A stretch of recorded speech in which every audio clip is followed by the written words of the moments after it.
That's why yes. Okay, here we go. Navigating peers. Let's skip the drama. And if we can't skip it, how do we deal with it? That's what we're talking about. All right. Fact. Where there are people, there are problems.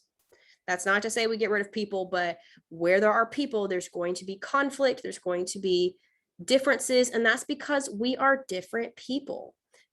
That's why we're never going to agree on everything. We're not robots. And so disagreements happen, but also just being human, being social creatures, we're going to have issues with each other. It just happens. And also where there's people, there's compassion and support and friendship.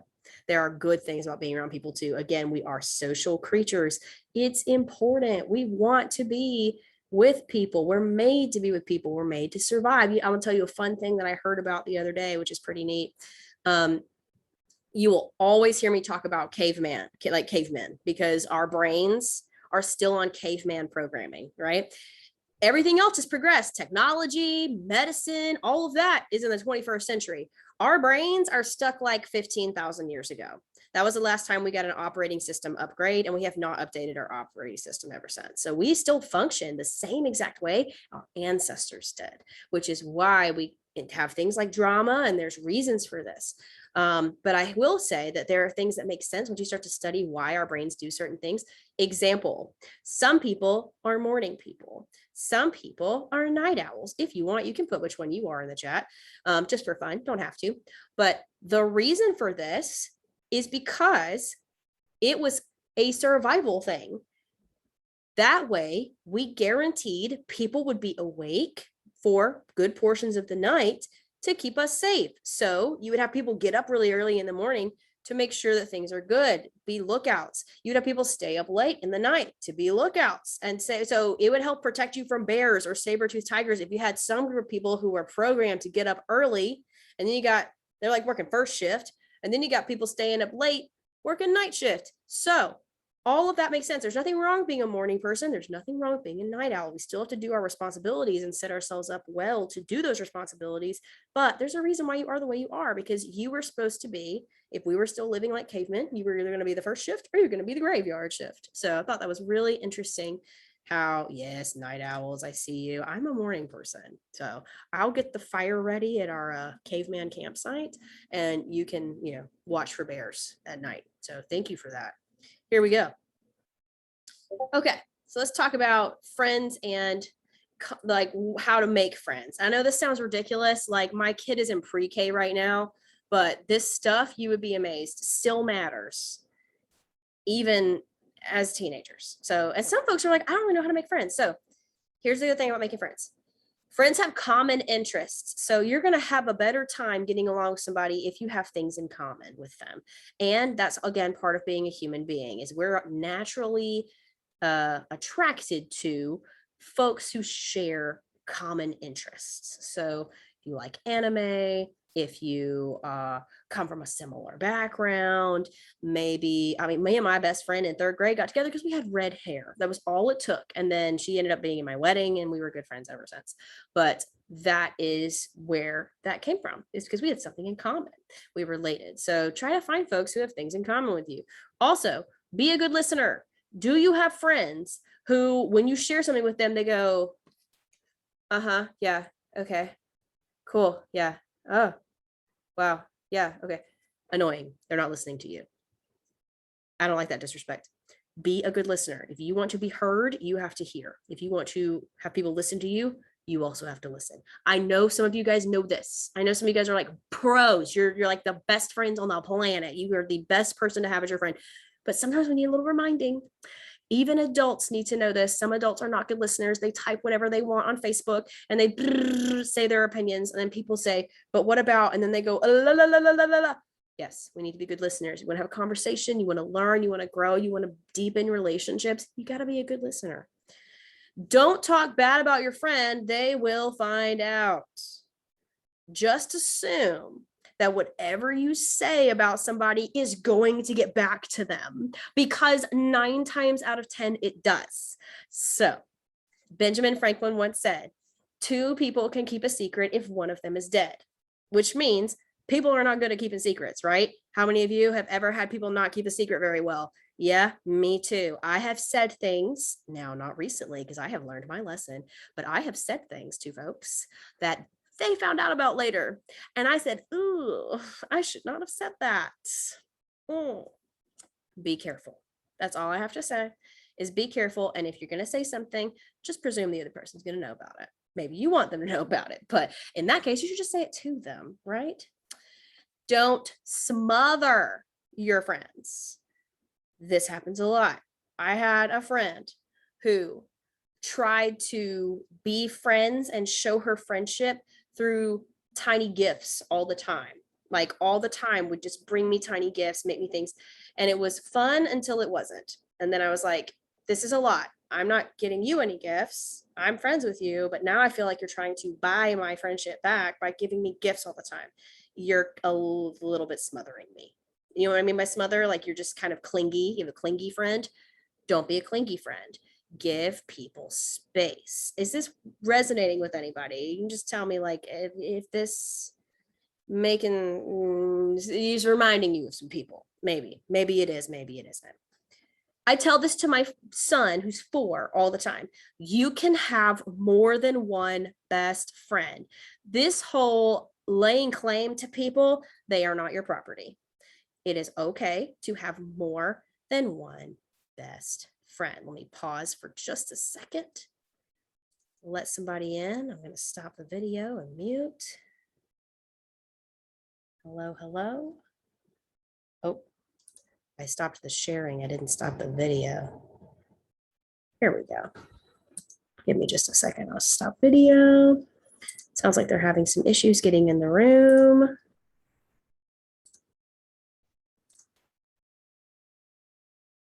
Issues. Anybody else? Maybe I'm not having internet issues, am I? If I am, please let me know.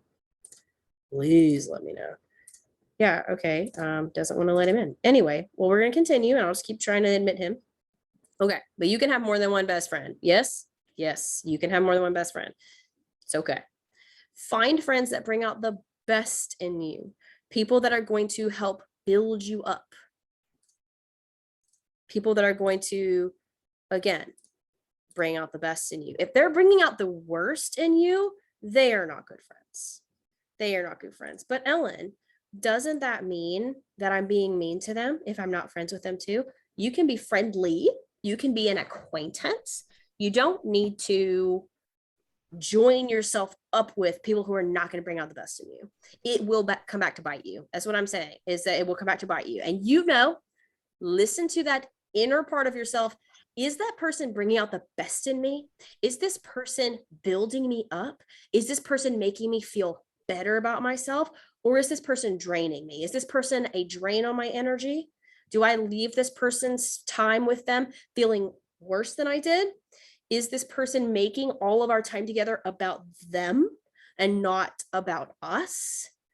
You got to think about these things. This is a very hard and mature thing you have to do. You got to find friends that bring out the best in you, that make you feel good about who you are and help you grow as a person.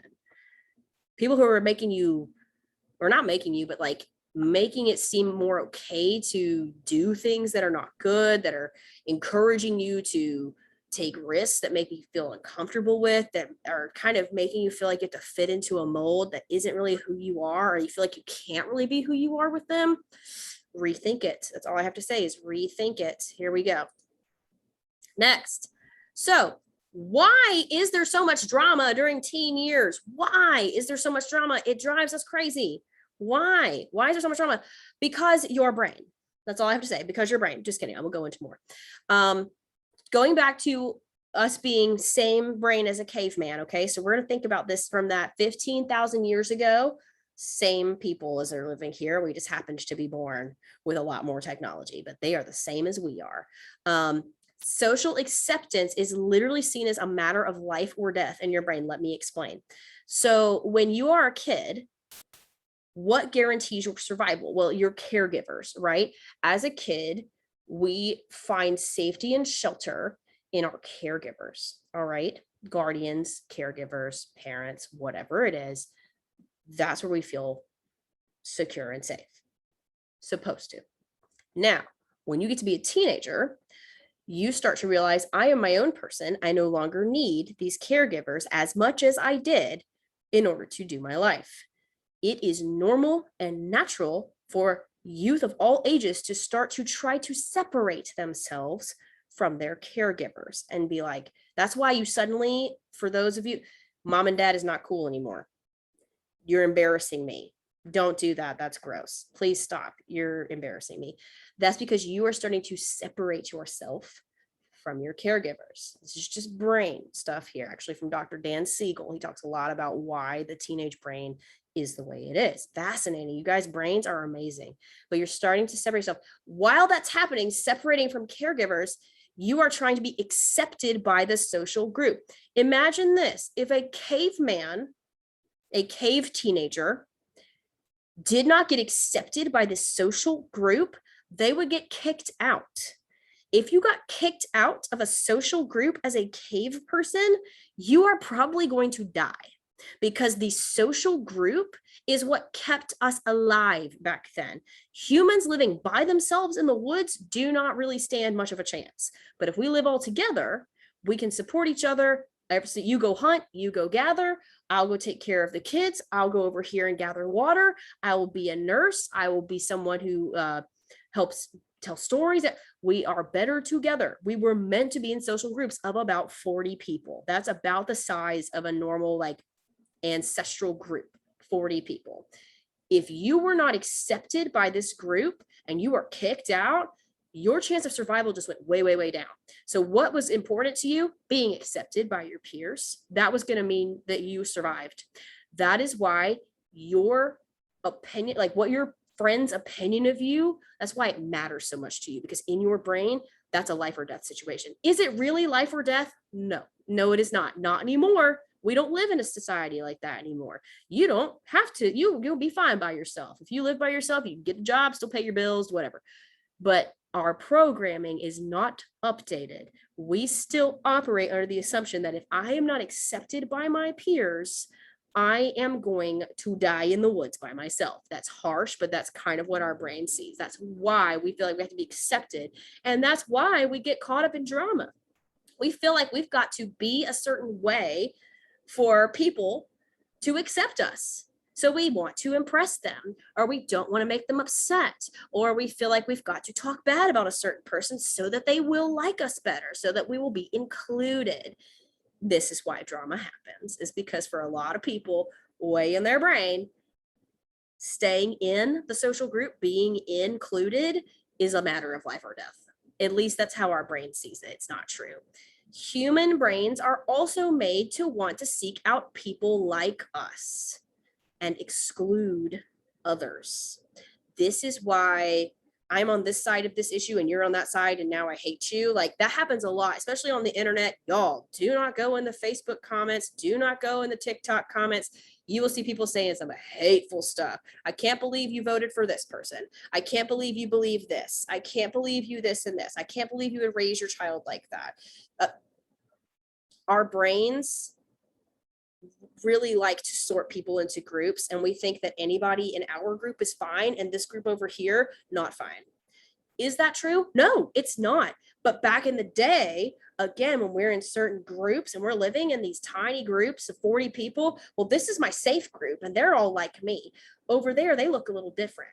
I don't know if I can trust them. They might hurt me. That's where this otherness comes from, but it's not going to serve us now. This is also ingrained in babies. A fascinating documentary that I saw. Again, if you guys are interested, I can show it to. I'm not going to show you the whole thing, but I can send you the clip and you can watch it on your own time. But it was done by 2020, and they looked into babies will prefer people that look like them and their parents from like 6 months of age. They will select or look towards or gesture towards other people that look like them, and they will reject people that don't look like them. Fascinating stuff that from birth we are ingrained to do this. We have to undo this work. We have to rewire our brain towards being more accepting to people who don't look like us and don't like the same things as us. That's okay. Today's society, it serves us to surround ourselves with people who are both like and unlike us. No longer do we have to do this. You're an out group and I'm an in group and I don't want you. You don't have to do that anymore, but we have to pay attention to it. Drama tries to continue to keep us in that caveman mentality. I don't like them over there. I like my people over here. Back up. Don't come near me. You may not even know why you don't like them, but our brains are hardwired for that. It is your job to start to recognize that and undo that. That is the task, and it is hard. Things will be perceived as threats in your amygdala. This is a brain word way down in your brain. We'll talk about the brain stuff later, but basically because your prefrontal cortex is not done yet, this is the part that does like reason and logic and consequences, and I'm going to sit and take a breath before I act. Instead, the part that's kind of driving your brain right now is the emotional reward, fight, flight, like everything's so much more like bombastic in your brain right now. You still have moments where you use this, but it's in flux. It changes. Some days you feel more logical and I'm gonna make the right decision here, and then other times you're like, I'm so all over the place and I'm so emotional, and that's because the amygdala is running the show in that case, and you're gonna perceive things that are not life or death as life or death, fight or flight. I've got to be accepted by this group, or I'm going to get kicked out of the group and I'll be in the woods trying to survive by myself. That's what's going to happen. So you're going to see things as worse than in reality they probably are. But it still feels weird. Like it still feels a lot. And that's okay. You can sit with that feeling too. That's the mindfulness part we talked about. But understanding why your brain is perceiving that is such a big deal is going to be helpful for you to take some perspective when you feel those things. Moving on, if anybody has thoughts, drop it in the chat. Happy to answer. All right, here's how to deal with drama. Let's say you got some drama in your life. Number one, if people are teasing you or taunting you, let's say you're the butt of the joke. People start making fun of you. This happens to everybody. Lean into it. Deflect it with humor or just ignore it. My favorite is to turn it back on its head and make it funny. So I had somebody who said, oh, you're so weird. I'm weird, y'all. I'm weird. But when I was younger, that hurt my feelings. I didn't want to be weird. Again, that's other than. I wanted to be included in the group. I didn't want to be weird. That feels like I'm in the out group. No, thank you. But now that I have grown up and I have done some work on this, I am now okay with being weird and different. I like to be weird and different. That's me. I'm not going to apologize for who I am. But if people try to say things like that, like, ugh, you're weird, I'll be like, I'm super weird. You just now figuring that out? Please, I am weird as day. I like to turn it around and pull the rug out from under them. That's the first thing to do. So people start to make you the butt of the joke. See you later, Barrett. Thanks for hanging out with us. But if people try to make you the butt of the joke, turn it on its head. Make it funny. And be like, heck yeah, I am. No doubt. Got it. Yup. Or just ignore it. Leave it alone. Don't spend all your time with drama starters. This is where we have to pay attention. And are you staying with the people who are bringing out the best in you? Are they making you feel good? Are these positive influences on your life? I know that sounds like such a grown-up word. Are they a positive influence? But for real, are these people bringing out the best in you and making you be a better human? Or are these people starting drama all the time? If they are, question it. Maybe start to slowly distance yourself and find people who are going to make you feel better about yourself. That doesn't mean change who you are. It means find people who are going to align better with what you need. Don't be a drama starter. Don't be a drama starter. Do not. It's not good. It's not good. It's not going to set you up for any good, long-lasting relationships.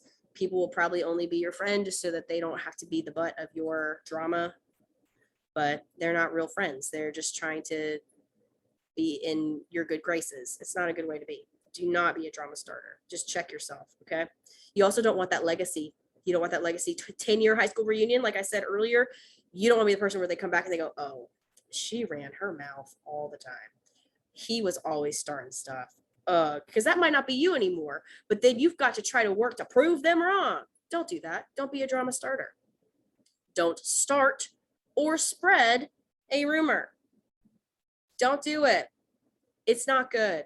It's hard for people to, you wouldn't want people to do that about you, right? So don't do it. And also don't start it, but also if you don't know it's true for a fact, you need to let it alone Unless you were there when it happened, let it alone. And in that case, also, you probably don't need to be sharing it because it's not your business. Okay. We're going to respect our business. See you later, Moses. Thanks for coming.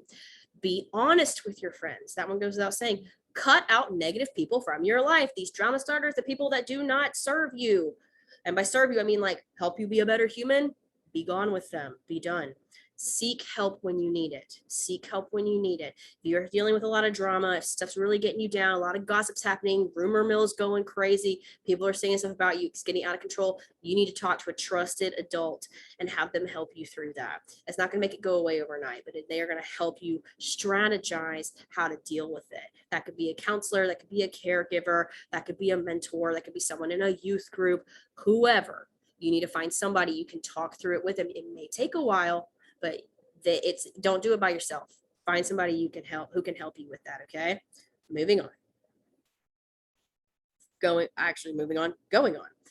Unplug from the drama. Literally, if the drama is living on the device, you need to take a device break. Uninstall the apps. Go dark. Say you got grounded. Say it got taken away. My phone broke. Doesn't matter. Make it up. I give you permission to lie if it's going to save your sanity. Unplug from it. Don't be a part of it. If it's toxic, be done with it. You don't need to put that in your brain. When I was a teenager, these were not a thing. People had cell phones, but they weren't smartphones. You just barely were able to text. And it was T9. Y'all, you need to be glad you don't have to T9 text, because you had to be like A, B, B, C, C. It took forever to send a single text. Oh my gosh, it was a pain. But there was no social media. That did not exist in the whole wide world. There was no such thing. And that was really good, because if there was drama at school, when I went home, I got a break from it. It was done. There was no Instagram, no whatever, no Snapchat, nothing. It went away. And that was nice to get a break from it. Take a break from it. If it's not good for your mental health, you need to be done with that mess. You need to take a break. Say, make it up. I lost my phone. Whatever. My mom, whatever. Make it up. All right. Be careful what you say or who you say to. This goes back to it. If you say stuff, it's going to come back around. There are no such things as secrets, really. Apologize for the drama that you contributed to. That takes a lot of guts. People don't do that very well. We live in a society where saying sorry looks like weakness. It is not. It is strength. But if you do something wrong, we all mess up. I mess up all the time on purpose. Sometimes I do that. I say things I should not say. Particularly to my husband, God bless him. I'll be mad and I'll say, and then later on, I have to come back around and say, you know what? I'm sorry I did that. That was not right for me to say. Done. Same thing with your drama. Hey, I was taking part in that, and I'm sorry. I should not have done that. And maybe you lose a friendship. That's a consequence, but try not to participate in the drama. You won't lose the friendships that matter to you. Choose kind, genuine people for friends. This goes without saying. It's like pick people who are going to bring out the best in you. Have an emergency exit. Like, sorry, somebody's calling me, or sorry, got to go, or I'm going to do my work now, or I'm about to get picked up. Make it up. Make it up. I'm telling you, make it up. If it's going to get you out of the drama, peace out. I got to go to the bathroom. Bye. Just go. Just leave. Leave. If you're in person, leave. If you're on the phone, gotta go. Be done. Be done. Do not stay because you feel like you have to. Say how you really feel when someone tries to gossip with you. They'll be like, oh, I don't really like, do you see what she's wearing? That looks ugly. And you can be like, I actually kind of like it. If it's the truth, say it. Again, you're pulling the rug out from under what they're trying to say. Be like, I do not like this teacher. This teacher, she, this and this. Be like, huh, she's kind of nice to me. I don't really know. I don't know. I haven't had that. Or I don't know her. You know what else is okay to say? I don't know enough about that to have an opinion on it. Do you know about so-and-so? I've never met him. You know what? I haven't spent very much time with that person. I don't know. It's okay to just say honest stuff and say, I don't know about that.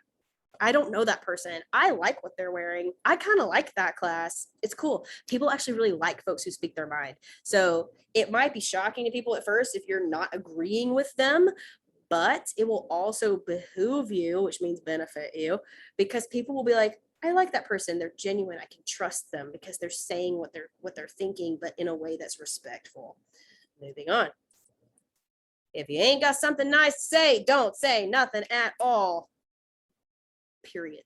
Right? I don't even have to go into that one. Y'all know that. Y'all know that. And we all say stuff that's not nice, right? We're never going to hold. If someone said to me, you have to follow this the rest of your life, I'm going to fail. I'm gonna fail. I'm a human being. I'm gonna say stuff that's not nice sometimes, but I'm gonna own it. That's the difference. Is I'm gonna be an adult about it. I'm gonna own it. I'm gonna say, you know what? I should not have said that. I said it to my kid all the time. Say it to my kid all the time. I'm sorry I raised my voice. I should not have said that way to you. It's okay to apologize. Become okay with apologies. It will help you stay away from drama.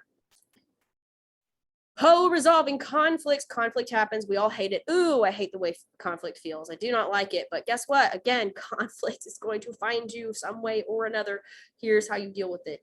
Take some time to cool off. Don't try to fix a conflict when you're still upset. You need to walk away. Somebody does something that makes you really mad. You're in the heat of the moment. Walk away. If you are still feeling really, really revved up, you are not in a place to have a conversation. Period. It's going to come to blows. No, you need to walk away. It can wait a day. It can wait 2 days. Wait. Resolve it in person, not text. Now, when I originally made this presentation, there was no such thing as a pandemic. Not yet. So in person was still a thing. Nowadays, this is a little bit harder because you may not be able to see the person in person. So you might have to text, but I would encourage you, if you're going to text, to make it really genuine, to make sure that maybe it's a chat situation where you're there to talk to them, and you're going to have to be very clear how you communicate it, because tone is not conveyed in text. And so people don't know what you mean all the time. Just the words you pick is not the whole communication. We use a lot of nonverbal body language in our communication. So if you're just texting your conflict resolution, it's very easy for people to get like confused about what you mean. But I understand not all the time can be in person. So you just got to think through that. But if you can resolve a conflict in person, you need to do it in person.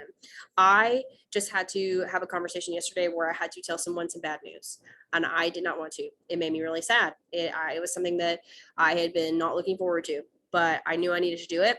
And I had a choice. Could I text this person some bad news, or could I call them? And for me, I know a lot of you guys are like, I do not use my phone to call people. Like, okay.